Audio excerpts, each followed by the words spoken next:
happy Monday mga tanggols, ug once again happy New Year kanatong tanan mga tanggols.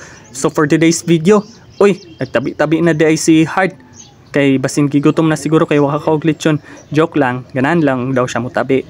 Then nanamong instructor, so samtang nag-attendan sa among instructor na among dalagang Pilipina, gwapa kayo siya, gani siya uyab, no?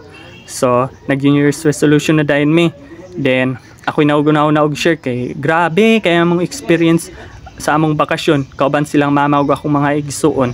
So paguman ni ana, nag-video dayon mi ni Earl. Ako ray isa nag-A, dayon wala nag-A si Earl. Then kipakita na ako sa inyo ang view sa among eskwelahan. Dayon napa-video daw akong classmate kay gusto daw magpa-spotlight sa akong YouTube.